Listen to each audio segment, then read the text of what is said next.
take the guy for his first drift ride ever, that's the best feeling in the world. And then you hook them for their life. Oh, 100%. I think the scariest part is not doing it, because you'll regret that. Drip and Drift.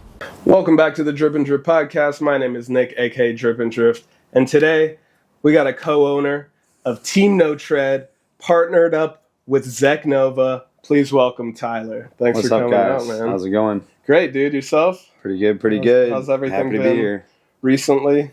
Everything's been good. It's been we've taken a couple weeks off just because we drifted a lot this year. So we're kind of waiting until Pro-Am round 2 to kind of get back into it. Is that going to be at Sebring? It's going to be at Sebring.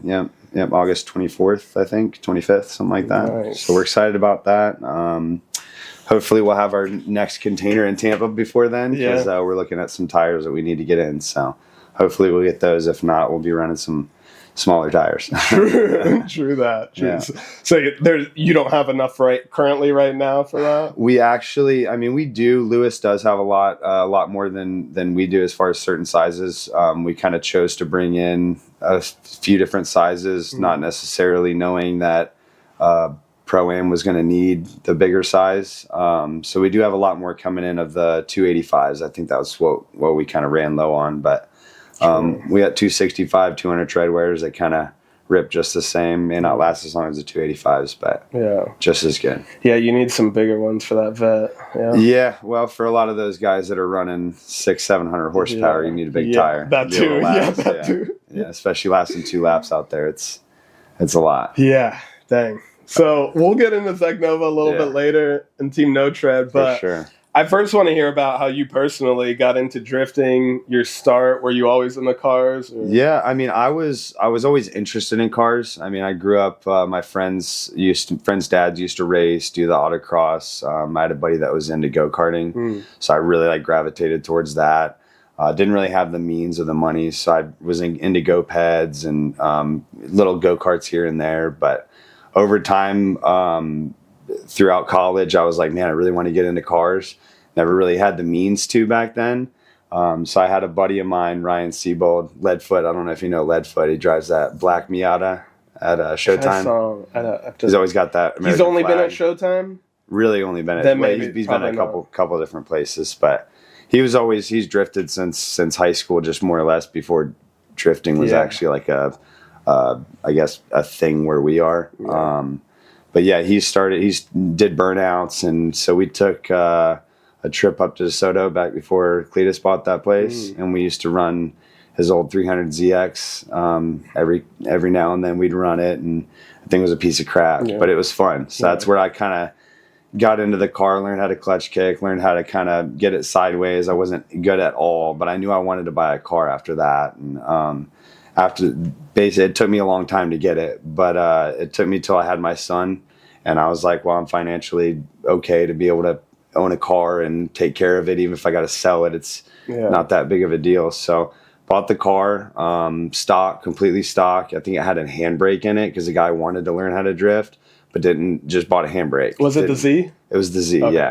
Yeah. And so it had a handbrake, and that was about it. I think it did have a welded diff in it. And so I took it as is, drifted it for a little while, started staying on lock all the time. And my buddy's like, you need an angle kit. And I kind of regret getting that so quick. But I got the angle kit and went full Mantis on that thing. And it was one of those things that if I didn't drive fast at first.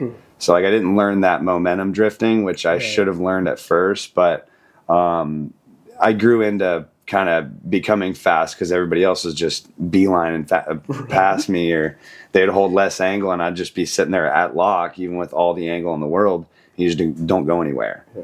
So I learned how to drive fast. That was, it took me maybe one event to actually figure out the car, because those cars are just so easy to drive. That's probably one of the easiest cars I've ever drifted. I haven't drifted more than 5 different cars, but it's the easiest car that I've ever been in. It's easier than the Vette, even though the Vette's a monster. It's just so nimble. Yeah. You can just put it where you want to put it. Yeah. It's awesome.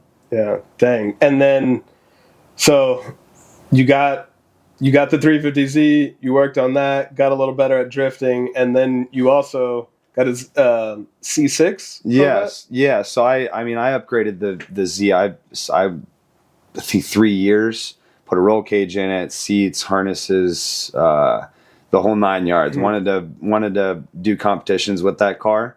And my dad got a C5.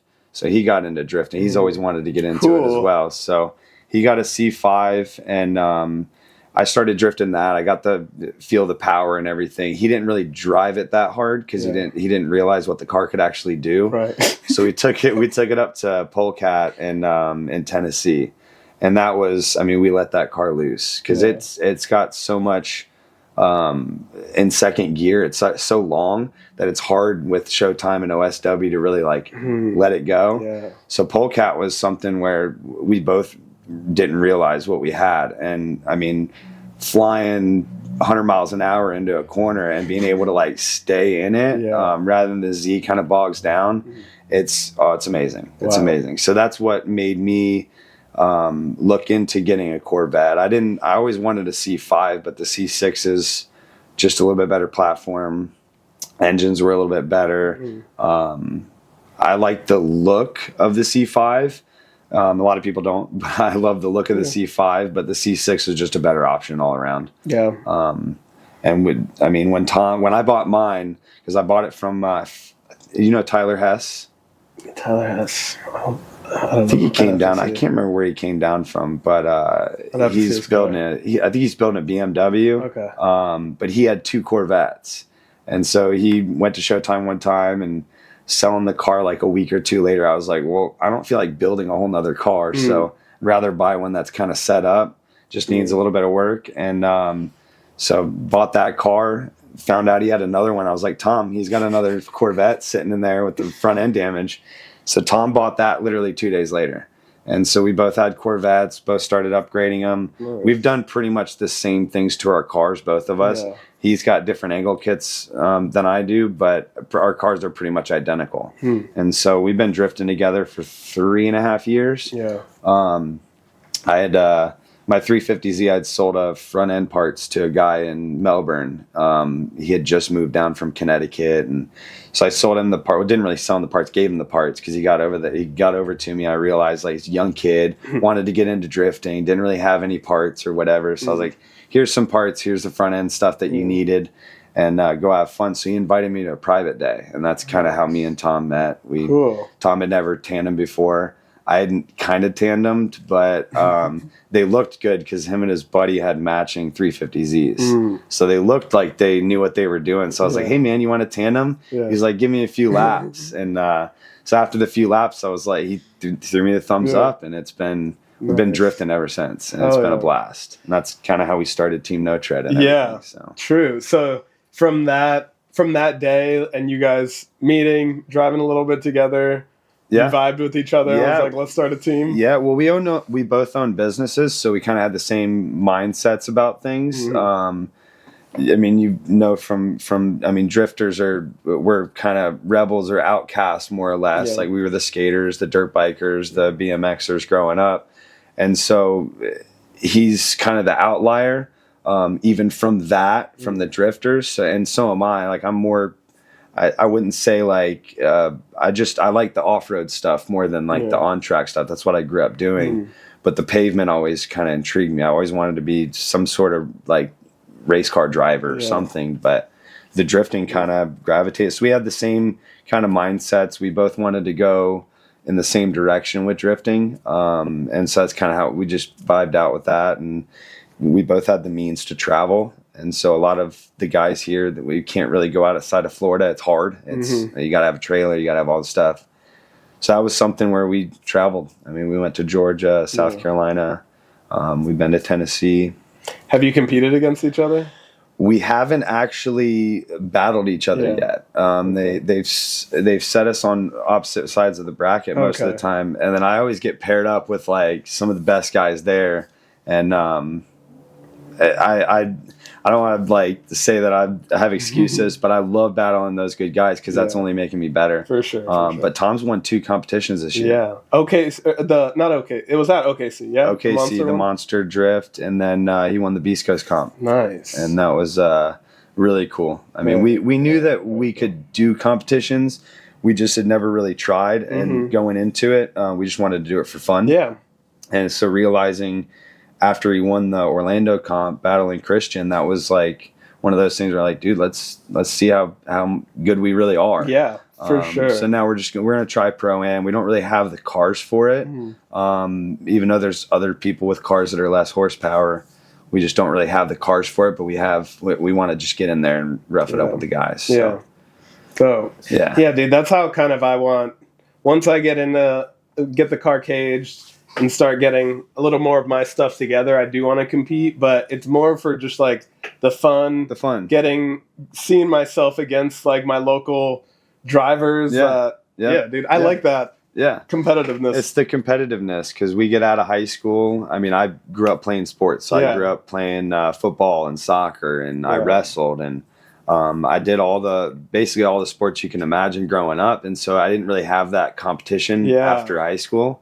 Didn't really get into college sports or anything like that, and got into like more dirt biking and stuff. We raced a few races. I don't know if you know FTR, the Florida Trail Riders, but we've raced a few races with them, and it's one of those things, man. Dirt biking was my go-to. Yeah. It's just after college, I didn't really have anything else to like compete with, and I was getting older, and so it's like drifting was the one thing where you can. You don't really have to hurt yourself as much. Yeah, for sure. Yeah. I hear that a lot. Like, I skateboarded when I was younger. Yeah. And even though I was never into competitions, like playing skate against the homies or like landing a trick over a gap or a stair set, and it's like, oh, I want to land that now. And you still get that rivalry and that competitiveness. 100%. So, because when he wins, it's like I love it for the team. Yeah. I love it for him. But it's like it's one of those things that like pushes me. It's like, dude, I need to. What am I doing wrong almost? But I love that aspect of it. I love problem solving. I love being able to kind of do better in a situation. So, but he's killing it. He's killing it this year. Hopefully we can continue that streak. Yeah, man. Yeah. Dude, I got to get him on soon as well. Yeah. Yeah, definitely. Talking about your Vette and your 350Z, what do you, like, why did you said you were building the 350Z to compete, so why not just keep building that? Yeah, so that was the whole thing is I don't know really where Tom's head was at with that. We were both going to try and do like an LS swap in the Zs. Quickly realized it was going to be the same 15, 20 grand that it was going to be to just buy a Corvette, right? And I always wanted just to have like a party car and something that I could beat up. And then something that looked nice, even though they're both beat up. Yeah, it's just that's the dream, right? So, I didn't need the Corvette. I mean, we could have been fine with the 350Zs. I just wanted the platform. I've owned Silverados my entire life, so that LS platform. I look in that engine bay and I know exactly what's going on in there. So it was super easy for me. I look at that 350Z and I'm just like, there's a lot of different stuff going on. It's the same bolts, nuts and bolts, but there's a lot of different things going on. I couldn't rip apart one of those motors and put it back together. Yeah. But the 350Z, we decided to not swap those cars because our motors were still running, and I was going to wait until mine blew up. Corvette kind of came for sale, and I was like, well, I really want one of those. So it's been a trip owning those cars. Tom and I have both had the same issues with those Vettes. And it's torque tubes, differentials. I mean, the torque tube's been the worst, but the clutches, everything gets hot, so those are common problems. Everything, you burn everything out. I mean, it's always a coil pack here, a spark plug there, just something random, but it's always easy. It's always an easy fix. An O2 sensor freaking gets burned up, or it's always easy stuff. Other than the clutch and the torque tube. Yeah. Being the pitfalls for the Vette. What about the 350Z? Are there any negatives that you experienced? No, that platform is, I mean, other than the sound of that car, that's the only gripe I have. I don't like the sound. I've tried a few different things, but louder is sometimes better, but sometimes not. I hate the tire screeching when you don't have any noise. So you got to have some bit of noise in there. I have a Tomei, like the titanium exhaust, and it sounds okay, but it's definitely not the best. Yeah. Chase, I had Chase on last, and he's got 350Z, doesn't he? Yeah, and he was like, his problem with the 350Z was that it was too heavy for him, and which Vette I feel like is probably heavier. I think it's I can't remember. It's around the same. I think it's a little bit lighter, but it's not. Yeah, you're sitting on the rear wheels more, so it's a different kind of like feeling when you're actually like driving that car than the 350Z, because you just have so much more to see. But everybody gets in that Vette and they're like, I don't know how you see out of this thing. I've never drifted one, but I have driven a C5, and it did feel so long, like to the front end from where I was sitting. Like, Tom and I smash bumpers all the time, just trying to transition in front of each other. Yeah, it's one of those things that I've grown attached to, because I love the platform. I love being right by the rear wheels. I don't know what it is when you're fully gripped up in that car. It feels like you're on a freaking roller coaster. It's nuts. I love it. Sick. I love it. Dang, man. Yeah, dude, that's... I am interested in Vettes. I've just never gone American with anything I've owned, so it's like... It's I would like to. I just don't know yet. Yeah, we'll see. Full JDM? I've owned an Audi. Audi A4. Okay. And I had a lot of problems with that, and then I went back to Japanese stuff. Yeah. But yeah, everything I've owned has been Japanese besides that one. I've always enjoyed their culture. I've never really been into their cars. Yeah. I've always been an American guy. Like, as far as the cars go. Yeah. You seem like you're an all-American guy. Yeah. Well, I try to be, but as far as my cars go, I love the old classics. Like, if I can have an old, like, either a Gran Torino or just an old Chevelle or something like that. I love that old stuff. I'm a big fan of like the 80s Grand Nationals. Yeah. Like that's probably one of my favorite American cars. Yeah. Is like when they had different models, but there was like a turbo one. It'd be sick to throw. I mean, I think a couple of people have done it, but I think it'd be so sick to throw like an old F1. I think people have done the F100s, but just an old truck body. I think people have done it on a Corvette frame or maybe another frame, but finding that frame that you can just swap the body onto and still have that modern stuff is, I'd love to be able to drift something like that. The best of both worlds. Best of both worlds. Like the guy that I think is Franco or something like that, Gabe, he drives that S10. I think it is what it is. But that thing's like fully gutted. I'm sure that's probably one of the lightest trucks, because it's like there's nothing to it other than the body panels. And he rips that freaking thing. I mean, it looks like a boat, though. Yeah. Looks like a freaking boat. Yeah, you don't see too many trucks drifting. No. Like, I've seen some Tacomas here and there, but... We have a Nissan pickup with a Turbo K in it, and we blew the motor up. We were going to turn it into a drift truck. Yeah. Blew the motor up, and so we're still like, we just haven't had the time to rip it apart. Yeah. But we want to throw either a 350Z or a 240 rear end in it, try and get some independent suspension. And I don't even know what you can throw in the front. I think S13 you can throw in the front or something like that, or maybe even a 350Z. Yeah. Might be a little wider, but I don't know. Swap out the front and rear end. Yeah, that'd be cool. It'd be fun. I owned a 91 hard body, and I love that thing. I'm 6'1", so like it's so small. Just driving in that, but I love those little trucks. It'd be fun to put some bucket seats in there. Yeah. And just have a blast with it. I mean, because I love trucks. So if like I could drift a truck, it's like the guy that drifts those Silverados, man. I'm so into that. Yeah. I don't know. They don't feel like it's that much. I mean, it feels like it'd probably be fun, but it's probably not that comfortable. Yeah. You're probably just body rolling all over the place. Yeah. I don't know how that'd be. I've never been in one thrown around like that. I mean, I've thrown mine around, but it's a little different than on a drift track. For sure. Yeah. Dude, bucket seats in the Silverado. Jeez. That'd be hilarious. Bucket seats in the Duramax would be fun. That'd be fun. Damn. That truck is gnarly. Yeah. That truck is gnarly. Yeah. I don't think I've been in one before, no. That newer one, it's like, I mean, because I have an 04 and then I've got the 23.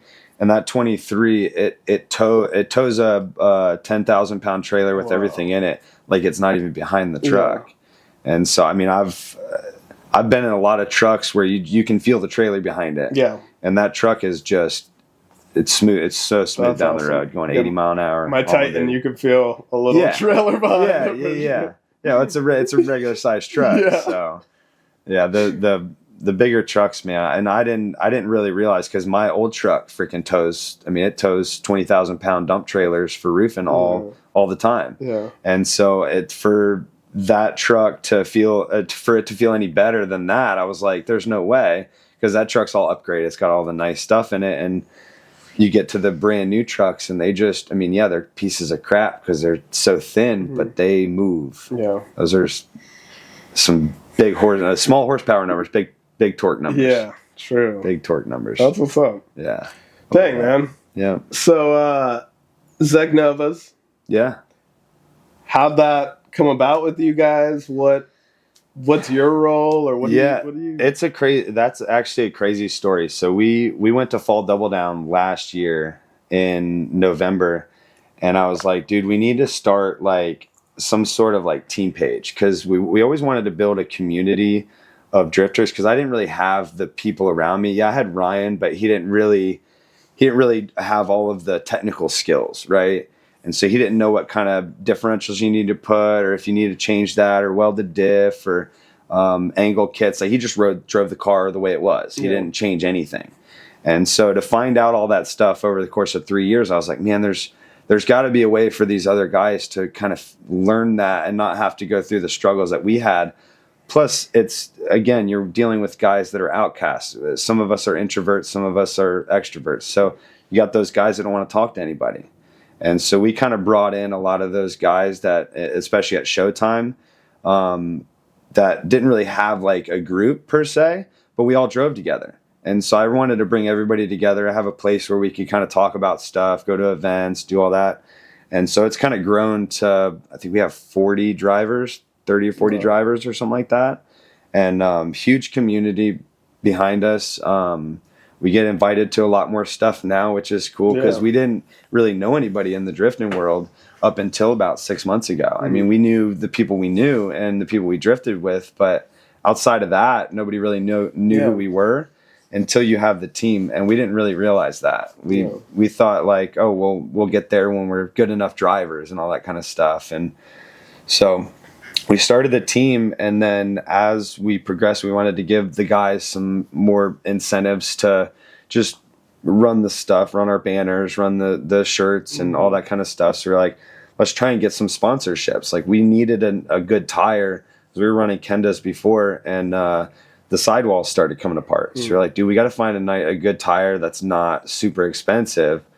So one day, I think it was Spring Break Bash, or maybe it was a little bit before that, we saw a post from Lewis, and I had texted Tom, and I was like, hey man, can we find out like who owns this brand? And come to find out, it was Lewis. I knew it was Zeknova, but I didn't know Lewis. I'd seen his car before, the green carbon last year. And so I knew of his car, but I didn't know he owned it. I didn't know who owned it. I figured it was a big company or whatever. So Tom gets in touch with Lewis, and basically relationship grew, started talking to him more and more, let him know that we had kind of the opportunities to get the tire out to people really quick. And that was kind of what started it. It was more or less, he's a business guy himself. We're businessmen. So it's more, we're like-minded. We kind of trusted each other right from the get-go, because we understood what we were getting into it for. Right. But we were just looking for a good tire at that point. Yeah. We had no idea what we were getting ourselves into. Now we're money deep in this thing now, but it's been fun. Hopefully we can get the tire out to more people. That's kind of our goal. Yeah. It's more of a competition tire, so it's not really, I mean, you can use it on fun events, but it's a grippy tire. Yeah. And so for you to ride around with your buddies, you're pushing them full gripped up. Yeah, you're pushing people around unless you air up. Yeah. But yeah, it's one of those things that it grew from nothing into all of this. Wow. And it's pretty crazy to think about now. Yeah. Even on this podcast, I'm like, dude, this is it's putting it in perspective on what we've been able to accomplish. Yeah, dude, just in such a short amount of time. Dude, and that's what happens when you have like-minded people going towards maybe not the same goal, but a similar, like, you all want more knowledge on cars, you all want to get better at drifting, you all needed a tire, like that. Yep. Just all it comes all, together. Yeah, it all comes together. It's a crazy world out there, man. It's and it's such a small world too. I mean, when we started doing the tire thing, we knew of some of these people, like I forget his name from Drift HQ, but one of the guys that does the videos and stuff, he came over and helped Tom kind of figure out what was wrong with his Corvette when he blew his transmission in Atlanta.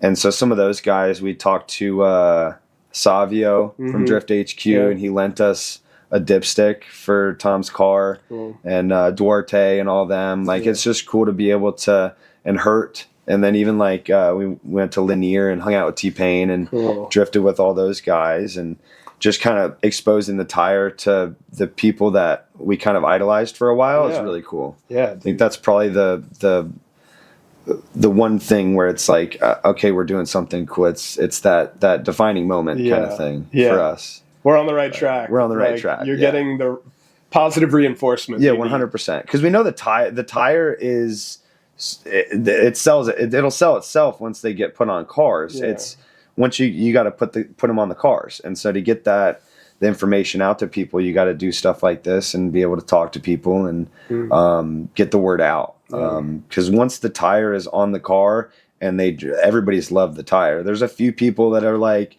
it doesn't last as long as your Ken does, but it's normal for a tire that's competition tire. Yeah. I mean, Kenda's really kind of molded themselves into a long lasting. They have decent grip, but it's not like the Zeknova where you have all of the grip.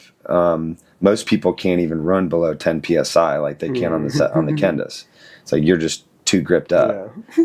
But those Zeknovas, they're unreal tires. Sick. We're breaking axles and stuff on the Vettes just with those tires. Yeah. Dang. Yeah. People in Pro-Am were I think this one guy had broken like 2 axles. Oh, wow. Or I think it was one axle on Beast Coast and another one. He was breaking axles like crazy. Damn. Yeah. Too grippy. Too grippy. He ran Acceleros before. I don't know if he had that problem before, but he's got that problem now. Jeez. Yeah. And our buddy that drives a 350Z put a 255 on the back. He couldn't even get it to spin. Oh, wow. Yeah. Dang. Yeah. Well, then I might. Then 245s maybe, or 235s. Yeah, 235s, yeah. Yeah, we've been telling people on the 350Zs that 235s are perfect. Yeah. And even at 245 is what we'll probably run. Yeah. But that we've been used to 265 Kendas for 3 years on those Zs. Yeah. So, yeah. How much power are you running on your car? Right now it's a little over. 315 is what I was told, but I haven't dynoed it myself. But yeah, you'll be perfect with a 245 because it's a light car, right? You got it gutted and everything. Yeah. So 245 should work perfect on that car. Yeah, 245s, 235s is what I run. Usually I'll get 235s if they're a little cheaper, but yeah, I like 245s. Yeah, just last a little longer. Yeah, for us at least. The 235s are great, but it's like the wider you go, the longer they last. Yeah. If you can throw a bigger tire on, it's up to a certain point, right? Because then you start going PSI, and once you raise PSI too much, then you lose all the stuff. So it's fun to play around with, that's for sure. Definitely interesting. That's why I want to try different brands and different tires to experiment, see what I like. And well, the science of drifting and just the science and the technique of drifting is so much more than what people think. And they think it's like, they think you're no grip, you're just trying to burn out basically and do donuts. And it's like, that is the farthest thing from drifting. Right. And it's just funny to watch people say some stuff. They're like, oh, it looks like you're just wasting money. Yeah. And it's like, we kind of are, but it's like, other people waste money in their golfing tournaments, or they're going to waste money at the bar. We're just wasting a little bit more on tires. It's true. It's true. It all, like we were talking about before, like I would go out downtown a lot all the time, and now it's like I don't need to do that because I have something that fulfills me more than that. Yeah. Like Yeah. You just get much more out of it. Yeah. Out of it than you would drinking. Yeah. Because even like a drift event, and this is something that like I'm sure everybody understands. Yeah. It's like a drift event. You're sad when you go home. You're like, I don't want this to end. Right. And then that next day, you're getting content. Yeah. And then the day out, so it's like that drift day it's not just that one day. You have like a high from it for like 3 days after, and it's sometimes you get that blues right afterwards. Yeah. But it's like once that content starts rolling in, it's like. It just brings you back to that moment again. It does. Especially when it comes like a week later and you're just like, oh, I enjoyed that a lot. Yeah, and reminiscing, like just thinking when you see one of your old videos, or even just thinking about like this past weekend with the boys shredding, like, oh man, that was a sick time. Like, it wasn't like I feel like shit now. Like I'm hungover. Yeah. Or I got to fight. I got to fight with my buddy that, like last night. What did we fight about or whatever? Yeah. It's like my nose hurts. Yeah. No, none of that. Drunk texted my ex. None of that. Well, even when you're like, because I don't really drink at all. I used to in high school. I got away from that. But even when I drink a little bit with the buddies out at the drift tracks and stuff, at the end of the night, it's a different atmosphere than like at the bars or even the house parties we used to go to. Yeah. It's just a whole different atmosphere. Yeah. I think that it might just be with age and getting older, but like my younger age, unfortunately, I would like to drink to feel a certain way. Yeah. And it wasn't to enjoy a beer and conversate with my friends. It was to get wasted. Yeah, it was to get wasted. And so I think that also has shifted in me, that it's like I still drink, but it's not to that degree. What it was. Yeah. Well, you don't need to get completely plastered anymore to have a good time. To have a good time, right? Yeah. And I mean, it's okay to have that experience every now and then or whatever. But probably for you and for me, Saturdays are the days to get shit done. Yeah. And so if I'm not getting stuff done on a Saturday, I feel like I'm not doing anything. Yeah. So I got to get out there, start working on the car, or do something on a Saturday. Yeah. I like having one of my one day is for choring around the house, whether you got to do the lawn, laundry, meal prep. And then the other day is for fun, whether going to the track or hanging out with friends and family. Like I try to keep that balance. Yeah. On the you got to weekends. have some bit of a balance. Yeah. Yeah. I try and get all that stuff done during the week. So my weekends are just free. Yeah. So I can just do what I want to do if I need to go out. I'll try that. Yeah, it's like that. It's like that public strip every night for 15 minutes. Like just in and out. Yeah, do some cleaning in and out. Yeah. Mow the lawn real quick. Just do it once or basically one day every week. You just pick that one chore to do. Yeah. And you spend that 30 minutes doing it. It's just hard. Yeah. It's hard. Yeah. That procrastination. I like trying new things. I might try. There you go. So awesome. I know you mentioned going to Sebring for Pro-Am. What else do you guys have planned for the future, whether it's with Zeknova, Team No Tread, you personally? So as far as Zeknova is concerned, because that's kind of the next big thing we're working on now, is after SEMA this year, we're doing an event, basically a driver's appreciation event at Apple Valley. Cool. And so it'll be free admission, basically, and you'll pay for a set of tires, just like you would at any normal event, but pay for a set of tires that get you your entry in. That's cool.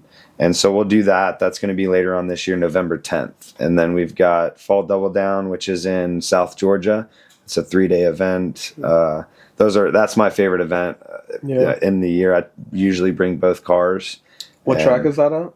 That's Cordell. Okay. That's just a small, basically a round track with a parking lot in the middle, and you drift the parking lot. Cool. 3 turns, but it's the best 3 turns. You got 40 car tandems, and it's a blast all weekend. You'll tear up your car going there, but it's a blast. Other than that, we've got, we'll probably do a bunch of show times up until then.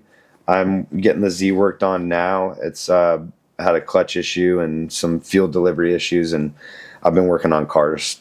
This whole year was working on cars up until the Vette broke and the Z broke, and I was like, just somebody deal with it, please. Yeah. So push the Z off, and once that gets going, I'll start bringing that out again. But we don't really have a schedule this year. I think we're working on next year's schedule to actually put out for everybody, so that everybody from the team knows where we're going and can follow us around. Same with the community. That'd be cool. Yeah, I definitely. So you're from Showtime area? You're from Yeah, we're from Tampa area. Tampa area. Yeah, I was probably October, but September, October. I'm trying to make their event in Showtime. You need to. It's they do them like every 2 weeks now. Yeah. So Yoho, the track owner, Circle Track's not really doing too well nowadays, and so the drifting's really bringing in the people.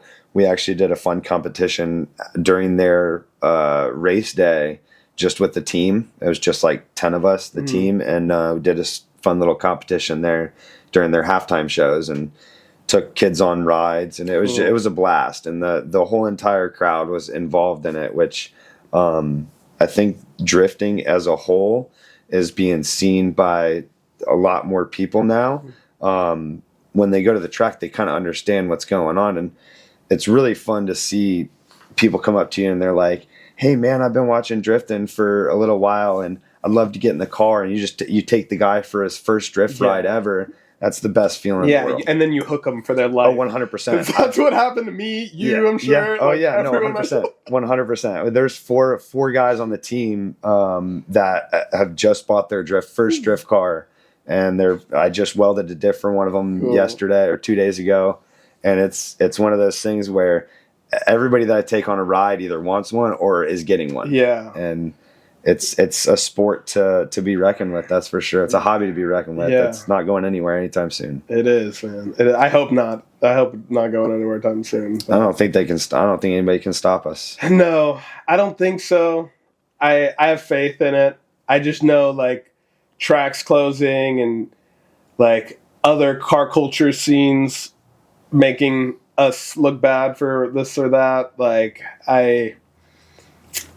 I'm optimistic, but I just fear some things could hinder drifting as a whole. But I think to a degree, I think we've always had those things. I mean, you've always had street racing. You've always had the takeover shit. You've always had that, but it's just becoming more prevalent because people have cell phones now. You're right. Yeah. So it's like back in the day, we used to do that stuff.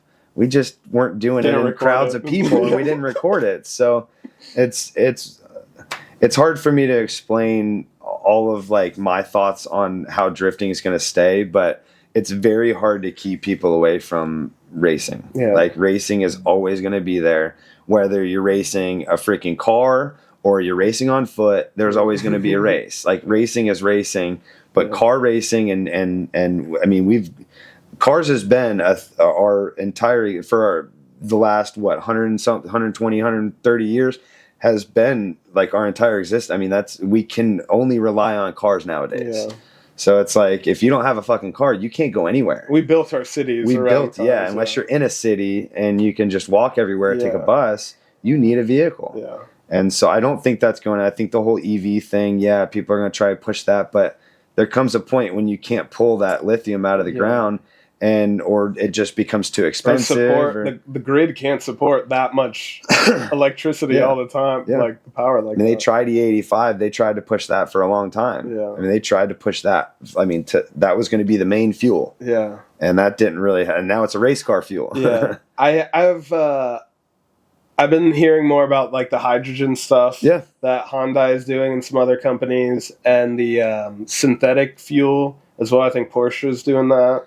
You know how expensive it is it to make fake stuff? I mean, most of the time it's more expensive to make fake stuff than it is to have the real stuff. Yeah, and I assume those, even if it's made synthetically, I'm sure some of those properties come from the earth as well. Yeah. So you're still mining some of it. Yeah, just like the EVs are still mining lithium and cobalt and all of that. Like, Yep. I mean, it's crazy because you have that, like, even with I hate to get into it, but the marijuana and stuff, you have that synthetic stuff and then you have the real stuff.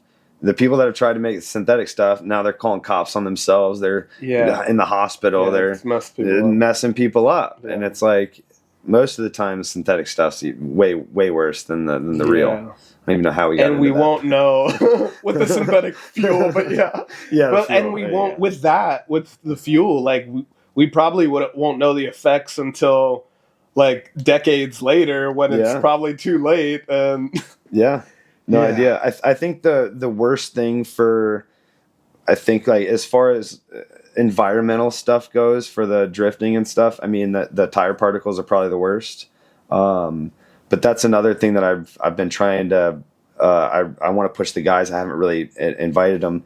But the girl I'm seeing, she's a marine scientist, and so she's been pushing me because she knows I pollute with the tires and all that kind of stuff. Yeah. So it's not like she's fighting me on it, but she's like, "Hey, I'd like you to come and join our beach cleanups and stuff like that." So I'm going to try and get the team sponsored into one of their events where we're cleaning up the beaches, and you win prizes. So it's competition. So it's like all of us get to get in there and try and kick everybody's butt. But it's one of those things where I'm trying to give back in that way because I know that there will come a time when that is being said through EPA or whatever. They're going to be like, "Hey, drifting's really bad we're using tires. Making tires probably isn't the best thing in the world. That probably pollutes like crazy, but we love the sport. Well, I'm not going to stop. I mean, I love my environment. I don't want it to go anywhere, but me using a bunch of tires every event, I mean, there's a lot more fish to fry, I think. Yeah. Yeah, I think so too, man. We're having a little fun out here. Yeah. Burning some smoke. Like I said, I'll do my part cleaning up. Yeah. Yeah. I think that's awesome. And I think more people just need to do that type of stuff as well. Like just acknowledging the fact that they are doing something that doesn't necessarily like positively impact the environment. So they're trying to do other things that do positively impact the environment. Yeah. And I love it. I love every aspect of drifting because it's gotten me to rethink. It's made me focus on different parts of my life that I wouldn't have normally focused on, like my mental health. I think drifting's really helped me focus on that. Yeah, I would say the same for myself. Yeah, I mean, big time, because it's a very when you put that helmet on and you start that car and you get in for grid, it's you in that car and whatever's in front of you.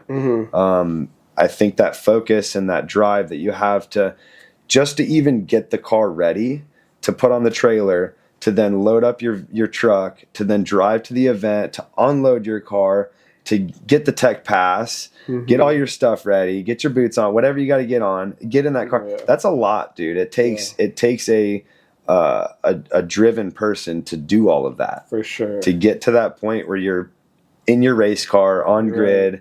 It's a lot. Dude, and it's especially the very first time. The very first time. Like, everyone always says that, like, the very first time, like, you don't want to look like an idiot. Yep. You don't want to, like you said, tech. Like, I thought don't even know for what to a fact do. I wouldn't pass tech. Yeah, you're like, what do I need? And they're like, you need a fire extinguisher. I'm like, oh, crap. I didn't know I needed that. A helmet? Luckily, Showtime, they let you wear a freaking bicycle helmet if you want to go out there. It's crazy, man. But yeah, Showtime, it was totally different. When I went to OSW and they're like, oh, you got to have all this stuff, I had to go buy it all because I didn't know I needed any of that stuff. I wasn't told any of that. I just got the car and tried to drift it on track because my buddy Ryan said, all you need is a freaking helmet, dirt bike helmet. I got a dirt bike helmet. Yeah. I always made it a point to look at the tech rule book, but even that, there are things that, like, it's detailed and, like, you know, did I miss anything? Did I not? I didn't know shit about cars. So it's like, for me, like, I knew engines and stuff like that, but like I didn't know what a roll cage was in a car before that. Like I didn't know what it had to be. Right. I mean, I knew what a roll cage was because just a bar in a car, but I didn't know you had to have door bars and anti-intrusion plates and all that kind of stuff. And so all the stuff that I had to learn through all this, I'm like, I didn't know the tech sheet for Pro-Am, crazy as hell. Like I was looking at that one because we had to do a Texas event. And they wanted our cars basically like Pro-Am. So we're putting kill switches on our vehicle. Like I had my rear hatch was always unhooked. So when I was fly sideways, it'd like kind of come up as the aerodynamics. And so like, no, you can't have that. So I had to like basically make little hood pins and pin it to so it stay closed. But those rules, man, they'll get you. They'll get you. Not a very good They'll rule intimidate follower. you. Yeah, especially on your first run, your first time ever. Like I'd be so scared going to OSW for my first event ever because you're just the guy in tech's like, ripping up in your hood, and you have no idea that your battery terminal needs to be covered. Just random stuff or that like it's not tightened and it's dude, yeah. Just stupid stuff that you should already know. Yeah, but like the helmet's expired. Like I didn't know helmets had expiration dates. I didn't know you had to have a Snell or the whatever approved one. I had a literal dirt bike helmet going to OSW. I had to borrow a buddy's first time out there. It was the funniest thing, dude. But yeah, Showtime it's like the Wild West over there. Okay. Yeah. Well, I definitely need to make it out there. Yes. And just your first time, just don't be afraid. Just do it. Just get in and just do it. Yeah. Just get out there and do it. Yeah. I think the scariest part is not doing it, because you'll regret that shit. Yeah. You'll regret it. I agree. I think that's the scariest part. Because I thought about it multiple times of not getting into it because I thought it was going to be too much. Yeah. I would have regretted that so much later on in life. That's same. I guess if you never experience it or you never go out and try it, then you probably won't ever regret it because you won't know the difference. But as soon as you get in that car for the first time, it's a game changer. Yeah, agreed. Especially for car people. Yeah. Yeah. Yeah. Damn, man. Yeah. Well, is there anything, closing thoughts? Anything you want to touch on before we close this out? No, I think we touched on most everything as far as what's going on with us right now. Yeah, man. Yeah. Well, I appreciate you coming out, Tyler. No problem at all. If you guys like this episode, drop a thumbs up, leave a comment below, and we'll catch you next time, fam. Peace.